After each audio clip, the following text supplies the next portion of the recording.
Narrative is a story that can be in the form of writing, in the form of speech, in the form of poetry, any kind of theatrical work. Basically, what you're trying to do is tell a story. It describes a sequence of fictional or non-fictional events. You're trying to recount. So it's important to think about what you're trying to do when you're trying to tell the story. Are you trying to be expository? Because that's exposition. Argumentative or persuasive? That's argumentative. Are you trying to describe something? That's a descriptive story. Usually when you're trying to retell a story, you're trying to do a narrative. You're trying to recount something, whether it's fictional or non-fictional, back to someone. That would be a narrative. The next thing I would like to talk to you about is persona. Persona is a social role or a character. It's important to think about how the author is trying to represent the person or persons in the poem, what he's trying to get across. A persona is an active participant in the story he's narrating. It does not necessarily mean that the author is the person in the story he's narrating, whether it's fiction or nonfiction. The persona is just the tool that the author is trying to use to get his idea across to you, the reader. The next thing I'd like to discuss is the graphic organizer. I would like you to do a graphic organizer for one of two of the poems that I've assigned you. Either A Dream Deferred by Langston Hughes or a theme in class, a theme for English B. I chose a theme for English B to show you the example. I decided that this poem gave me an idea about social judgment. And I want you to go through the poem and think the same thing. When you read the poem, does the poem give you an idea? Does it make you feel something? Does it give you a strong idea about civil rights or social judgment or social justice or any ideas that you can derive from this poem? And then I want you to go through the poem again, because real poetry needs to be read more than one time.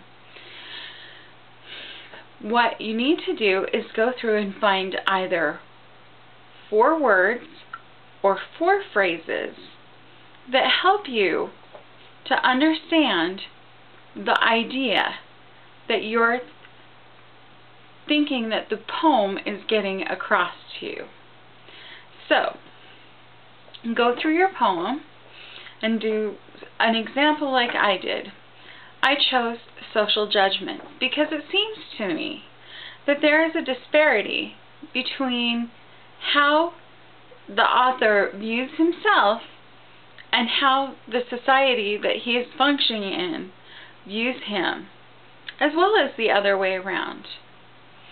So I went through the poem again and I chose 4 phrases. The first one is somewhat more free. The second one is, you don't want to be a part of me. The third one is, it's not easy to know what is true for you or me. And the fourth is, I am the only colored student in my class. The first one you could think about, somewhat more free.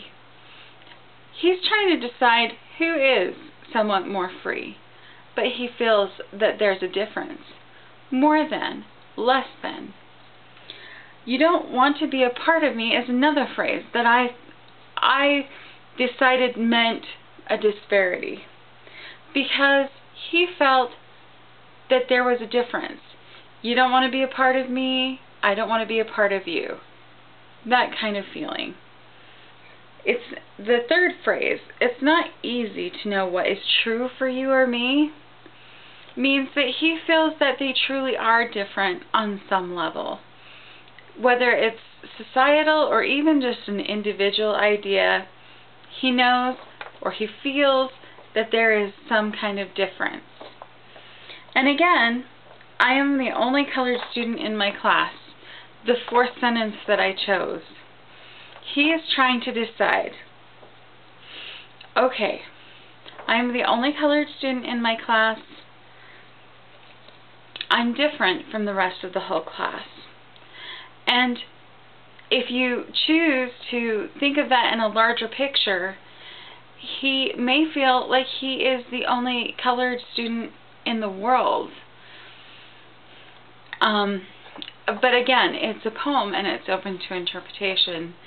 But you have to find sentences like this that support your idea that this poem's theme is about social judgment.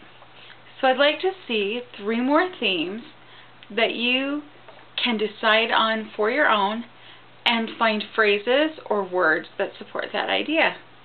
I'm looking forward to seeing what you have. Thank you, and have a good afternoon. Bye.